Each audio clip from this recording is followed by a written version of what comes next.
Hustle and motivate. Choppers a throwaway. Hustle the overweight. That's why they follow me, huh? They think I know the way. Cause I took control of things. Ballin' the solo way. And if you pattern my trend, I make you my protege. Slossin' that soldier. Last 24 hours.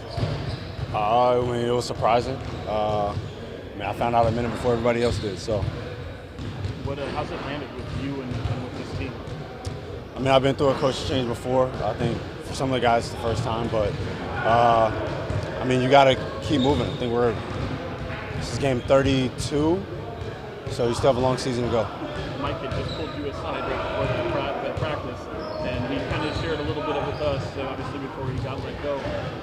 Just what did you take from that moment? I mean, did it in any way feel like that might be the last conversation you'd be having with him as head coach? Not at all. I mean, we were talking about in-game stuff, what we do towards the end of games, and then we find out on the way to the plane. So, no, it's not something that you expected, and definitely didn't know that, that little conversation that's really normal would have been the last one of him as our head coach. When we talked to you over the summer, he had just had his extension, and you talked about having that continuity with a head coach. Had any of that changed from that moment in June to where you are today? Not at all. Now, if the Aaron Fox get out of his mold, his mindset of, I need to be the star, I need to be the Aaron Fox that scores 25, 30 points, and we'll be good, he needs to understand. You have a Sabonis who can be a double-double a triple-double threat at times. Sure. If you just calm down. You also have another star now. You don't got to worry about if Malik Monk going to have 15. You ain't got to worry about if Kevin Huerter going to hit 3 threes. You ain't got to worry about if Keegan Murray going to hit 3 threes. You have DeMar DeRozan now who can easily give you 20 points if you allow him to shoot the shots that he can shoot. But if he see you shoot and going bow straight down the court, throwing up these ugly ass layups, he going chill and wait by the three. Well, maybe that's the thing. They not even looking at him as a Yeah, that's the thing. That's why I say they need to have they a just real straight meeting. They just straight wanted to be Deion Fox. Let's be like, all right, who line stars of the team? A nigga like De'Aaron Fox gonna raise his hand. Nobody else gonna raise their hand. Because they want to be told they're the star. They want to earn that star power. The nigga like De'Aaron Fox already got it in his head. This is my team. They re-signed me. Don't get me wrong. De'Aaron Fox is nice as Yeah, Yeah, De'Aaron Fox is good. But bro, you can still be nice, and the rest of your stars can be. All three of y'all can be nice. Why are we looking at DeMar DeRozan? And some people like he fell off. Why DeMar ain't shooting? I'm not shooting because De'Aaron Fox got 20 points and he already shot 17 shots. That's why I'm not shooting. 11 for 9 for 26. Hey, y'all what the man said, but I still don't understand like why they did that.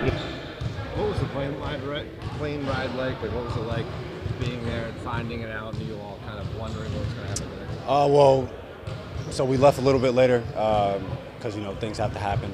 After figuring out who the next head coach is and things of that nature. But Doug addressed us before we took off, and after that, the plane ride was normal. I went to sleep. As a player, like when something happens like this, any pressure or guilt you feel when something big happens, like Pressure or guilt? like when something gets fired, do you feel like from a player standpoint? I mean, obviously, we all know the job that we have. You can be traded at any point, released, cut, fired, whatever it may be. I mean, I wouldn't use the word guilt, but that's the nature of the job that we have. But I mean, obviously, him signing his extension this summer, we felt like we'd be together, a whole lot longer. But that's the decision that they made. But at the end of the day, too, he's still getting paid. It's a great part of being an NBA player, being an NBA coach is those things can happen, but his contracts are guaranteed. So. In the wake of all this, And they got Doug Christie. Acting like that's gonna make a difference. Doug Christie's one of the tallest shooting guards back then. That man been with the Kings forever. Especially about to have niggas just sitting in corners waiting for 2 threes. That man been an assistant with the Kings forever. They gonna act like that's gonna make a difference now. Implementing Kevin Huerter back in the mix. Like you said, it was Mike Brown's team. The same thing Mark Jackson did with the Warriors. It's what Mike Brown did. Yeah. And then they fired both of them because of some supposedly internal problem. You gotta have some people to go through the bad times, and he went through hella bad years. Finally had a good year, And now because it's not the way you want to through the first 25 Exactly. games. And he just Mike got y'all Brown back to the back. playoffs. You know what it was? What? They was on a 5-game losing streak, and they was down. They was up by 10 against Detroit. It was 3 minutes and a half. And guess who committed the foul? The Iron Fox. Mike Brown ain't committed. I was like, that's it, bro. I was like, you gonna get fired? I was like, yeah. If the Pistons come back and win this game, that's what happened. That's what happened, man. It was just shocking to me, and you know, I'm sure all the guys, all the people in our profession, men and women. I had the privilege of working with Mike when I was in Indiana as head coach the first time. I view him as one of the standard bearers for integrity for our profession, and I'm just absolutely shocked that that decision was made. So he'll certainly land on his feet, but you look at the job that he did and the turnaround that they had. It's just really hard to believe that this decision was made. But teams have the right to do this, do things like this. Obviously, it's their decision. But Mike's a great man, a great basketball man, and really one of the pillars of our profession. So anyway. But those are our topics for this episode. Y'all got anything else y'all want to add before we end it off? I just hope NBA get better before All-Star game. Man, gonna have to. At least get more consistent, yo. And hopefully some kind of way, maybe that works just this year and then change it next year. I mean, I hear what Philly's saying about we gotta plan for Embiid, but come on, bro. The nigga has literally played like 30% of the games that he's been able to play this. He only rested yesterday just so he can play against the And then Warriors. he gonna rest again, like, and this is my thing. I wouldn't even mind though. We want to make sure we got Embiid for the playoffs. But my nigga, this is how niggas get burnt out. What happened with JD last year? In the playoffs, after going off for 25, 30 points every game, nigga get hurt because y'all been burnt out. Get hurt in the semifinals. And this is my thing, like, Maxi's getting burnt out because Maxi is being Maxi. Where the fuck is Paul George? Paul George, like, and this is a completely different thing to me. Paul George has had all of the opportunities to do what Debo's doing in Sacramento. That Debo's not getting opportunities. You have another star that's out, so you can be the other unequivocal star. He has no excuse. And I haven't seen not one Paul George Clipper game. One of those games he had on the Clippers that he was over there for 3-4 years. I haven't seen none of those games in Philly yet.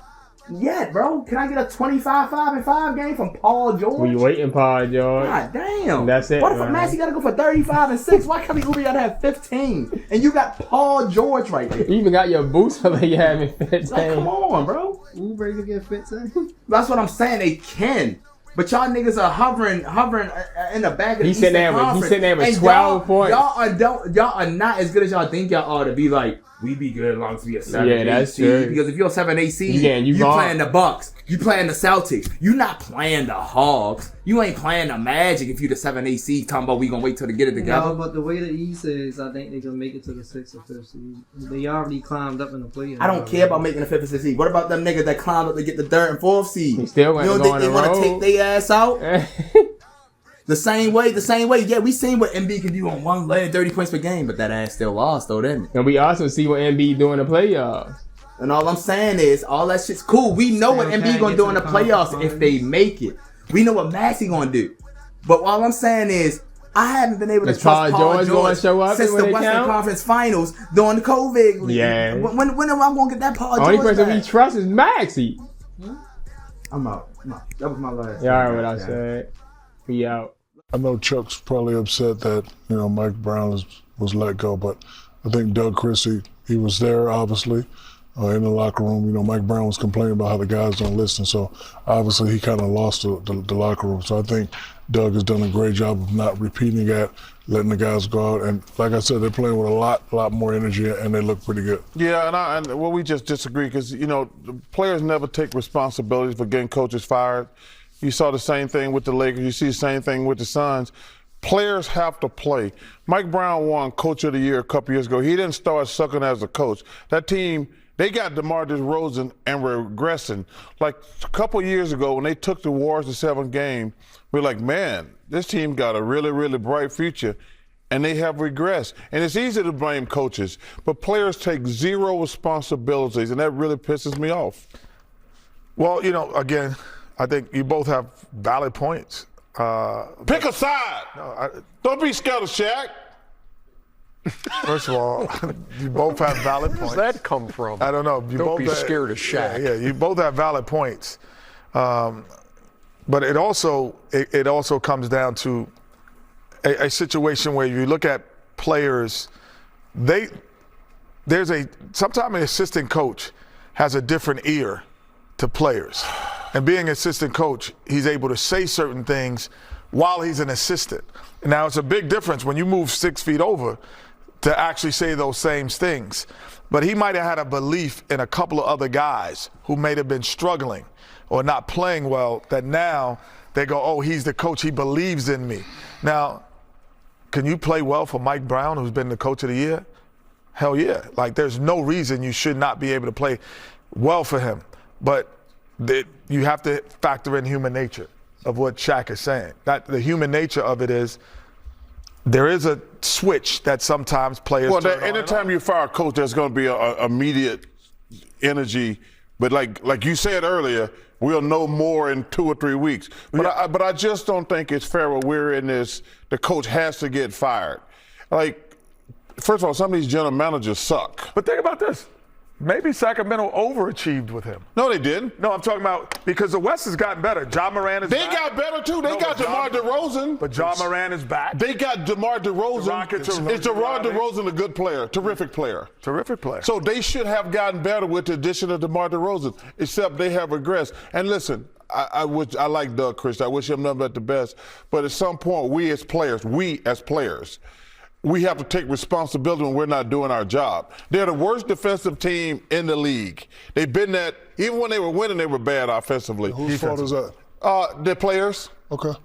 Just like I've been saying the whole time, but you talk about, oh, you need a coach. No, coaching's important. You say coaching don't matter. Coaching does matter. It doesn't matter. Coaching does matter. The players have, listen. It matters. Come on, man. Stop it. Listen, man. Quit saying coaching don't matter. Let me make my point. The coaches are X and O guys and managers. It's the players' responsibility to go out and play defense, to go out and play whatever, go out and play hard. That's all I'm saying. But you don't think coaching matters. I never said coaching matters. You said that because you don't. No, you said coaches don't matter. No, I said you're giving coaches too much credit. I don't give coaches too much credit. I give them credit when they deserve it. Okay, so the guys weren't playing defense. Whose fault is that? It's the coaches' The players. Shaq, I do believe you were a different player. We've all played against you. Bro, with different coaches. Hold on. With different, I'm just saying. Hold on.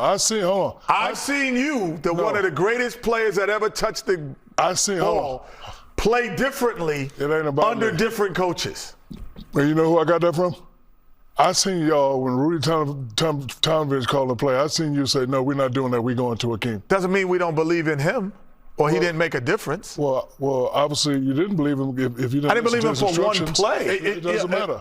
My point is, which is valid, is the players got to say. Because you said as a player, you took onus on yourself. Said, I'm not calling that. We're gonna get a ball to King. They're gonna double. He's gonna throw back to me. I'm gonna swing it to Mario. That's human nature. Yes. And also, like you said in the back, you said the reason when Rudy said run a play, I said no, I'm going into a Hakeem because he's gonna barbecue chicken Shack. That's what you. No, but wait, time out. Let me even add it further. That was one of my finals. But Shaq, I went to the final 6 times. How many times you went? The play, loser. The play that I was switching up. You gonna get checked. You gonna get you because you said King was gonna barbecue chicken him. Say what you said in the back. He barbecued chicken. I never said barbecue. He was a dream shake. I said it was Louisiana chicken.